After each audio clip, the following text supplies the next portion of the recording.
జై శ్రీరామ్. అందరికీ నమస్కారం. వెల్కమ్ టు న్యూస్ అఖండ. నేను మీ కస్తూరి శ్రీధర్. మిత్రులారా, మన భారతదేశానికి ముడి చమురు అంటే పెట్రోలు డీజిల్ తయారు చేసేటటువంటి క్రూడ్ ఆయిల్ ఎంత ఇంపార్టెంటో మీకు అందరికి కూడా బాగా తెలిసే ఉంటుంది.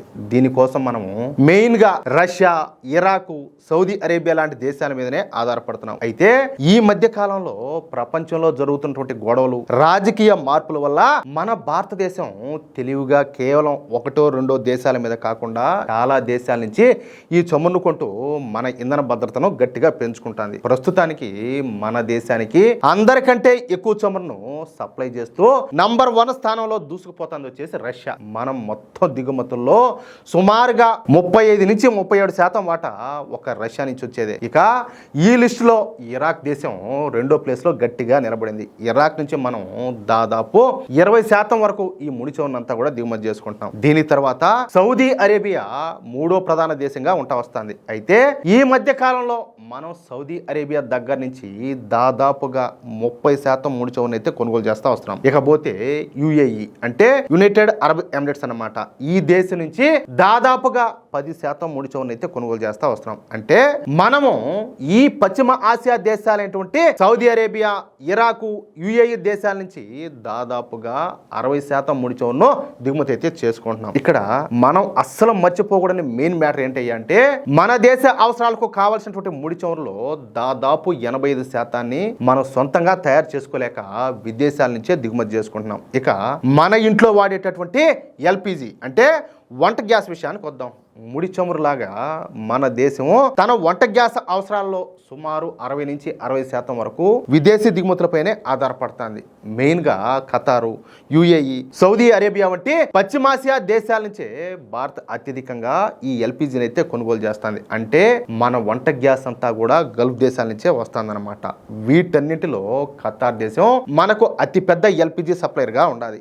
మన దేశానికి వచ్చేటటువంటి మొత్తం గ్యాస్ దిగుమతుల్లో సుమారుగా 30% వాటా ఈ ఒక్క దేశానిదే. ఇకపోతే యునైటెడ్ అరబ్ ఎమిరేట్స్ ఇది 2వ ప్రధాన సప్లైర్ గా ఉంటా వస్తుంది. దీంట్లో ఎల్పిజి విషయంలో ఈ యుఏఈ నుంచి దాదాపుగా 25% వంట గ్యాస్ ను మనమైతే దిగుమతి చేసుకుంటున్నాం. ఇక 3వ ముఖ్యమైన దేశం వచ్చేసి సౌదీ అరేబియా. గతంలో ఇక్కడి నుంచే మనకి ఎక్కువ అయితే వచ్చేది, కానీ మోడీ ప్రభుత్వం వచ్చాక సౌదీ అరేబియా మీద ఎక్కువగా ఆధారపడడాన్ని తగ్గించింది అనమాట. అయినప్పటికీ ఇప్పటికి కూడా ఈ సౌదీ అరేబియా నుంచి మనం దాదాపుగా 20% వంట గ్యాస్ ను దిగుమతి అయితే చేసుకుంటున్నాం. ఇవి కాకుండా స్థిరంగా భారత్కు గ్యాస్ సప్లై చేస్తున్నటువంటి మరో ముఖ్యమైన గల్ఫ్ దేశం కువైట్ కూడా ఉండాలి. అంటే మిత్రులారా, మనం ఈ గల్ఫ్ ప్రాంతం నుంచి దాదాపుగా 80% వంట గ్యాస్ ను, అలాగే మరో పక్కన ఇదే గల్ఫ్ నుంచి 60% ముడి చమురును దిగుమతి చేసుకుంటున్నాం. సరే, ఇదంతా కూడా పక్కన పెడితే సరిగ్గా ఇలాంటి పరిస్థితుల్లోనే గల్ఫ్ రీజియన్లో పెద్ద యుద్ధం అయితే మొదలైంది. ఒక పక్కన ఇరాను, ఇంకొక పక్కన అమెరికా, ఇజ్రాయెల్ దేశాలు ఒకరిపైన ఒకరు బాంబులు వేసుకుంటా ఆ ప్రాంతాన్ని మొత్తం కూడా అతలాకుతలం చేసినాయి.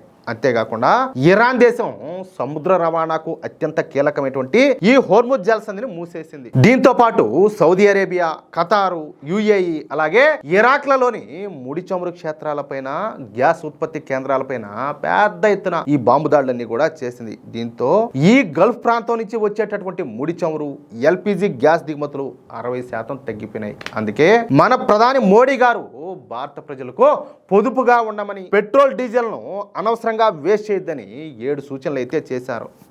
మన మేధా ముండా కొడుకులు దీన్ని కూడా తప్పు పట్టినారు. వీళ్ళు అన్నది తింటున్నారో లేకపోతే ఇంకేమన్నా తింటున్నారో నాకైతే అర్థం కావడం లే. ఇకపోతే మన ప్రధాని మోడీ గారు ఈ గ్యాస్ ముడి చమురు కొరత రాకుండా ఉండటం కోసం ఇతర దేశాలను కూడా ఆశ్రయిస్తున్నారు. సరిగ్గా ఈ సమయంలోనే రష్యా ఒక అద్భుతమైన ప్రకటన అయితే చేసింది. పశ్చిమాసియాలో యుద్ధ వాతావరణం వల్ల చమురు సరఫరాకు ముప్పు పొంచి ఉన్న తరుణంలో రష్యా భారత్ కు తన మద్దతును అయితే తెలియజేసింది. చూడండి, రష్యా మీకు కూడా తెలుసు, మనకు మొదటి నుంచి కూడా మిత్రదేశంగానే ఉంటా వస్తుంది. మనం ఎప్పుడు కష్టాల్లో ఉన్నా కూడా వాళ్ళు మనకు చేయందిస్తున్నారు. అలాగే ఈ రష్యాకు అలాగే ఉక్రెయిన్ కు మధ్య యుద్ధం జరిగే టైంలో మనం రష్యాకు సపోర్ట్ గా నిలబడినాం. తెలుసు కదా మీకు అదంతా కూడా. ఇకపోతే పశ్చిమాసియాలో ఈ ఉద్రిక్త పరిస్థితులు ఉన్నప్పటికీ భారత్ కు చమురు సరఫరాలో ఎలాంటి అంతరాయం కలగకుండా రష్యా చూస్తుందని చెప్పేసి ఆయన అయితే హామీ ఇచ్చారు. ఈ హోర్ముజ్ జలసంధిలో సమస్యలు ఉన్నందువల్ల రష్యా తన చమురును ఆర్కిటిక్ మార్గం లేదా ఇతర సురక్షిత సముద్ర మార్గాల ద్వారా పంపే అవకాశాలను పరిశీలిస్తానని చెప్పేసి ఆయన అయితే తెలియజేశారు. కేవలం అమ్మకాలే కాకుండా చమురు అన్వేషణ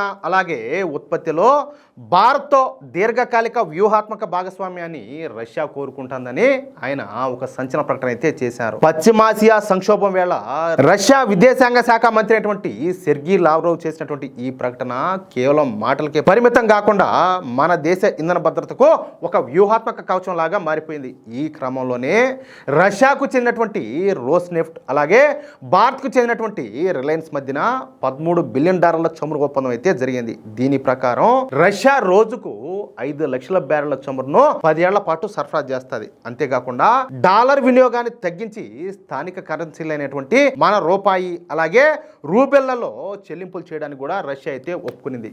దీంతో పాటుగా భారత్కు వంట గ్యాస్ను కూడా అందించేందుకు రష్యా సిద్ధంగా ఉందని రష్యా విదేశాంగ మంత్రి అయినటువంటి సెర్గీ లావ్రోవ్ ప్రకటించడం విశేషం అన్నమాట.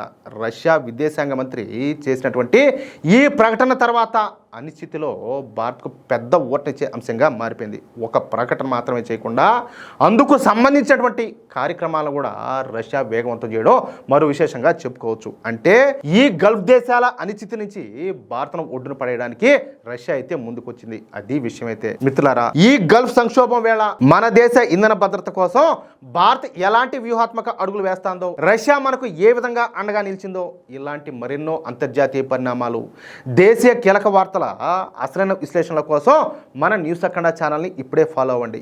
ఈ కీలకమైనటువంటి సమాచారం ప్రతి ఒక్కరికి తెలియాలి కాబట్టి ఈ వీడియోని వెంటనే లైక్ చేయండి. మీ ఫ్రెండ్స్ అలాగే మీ మిత్రులకు మీరు ఉన్నటువంటి వాట్సాప్ గ్రూపులోను అందరికీ తప్పకుండా షేర్ చేయండి. రష్యా తీసుకున్న ఈ నిర్ణయం పైన మీ అభిప్రాయాన్ని కింద కామెంట్ బాక్స్ ద్వారా మాతో పంచుకోండి. మరిన్ని లేటెస్ట్ అప్డేట్స్ కోసం మన న్యూస్ అఖండ ఛానల్ని ఇప్పుడే సబ్స్క్రైబ్ చేసుకోండి. జై శ్రీరామ్, జై హింద్, భారత్ మాతాకి జై.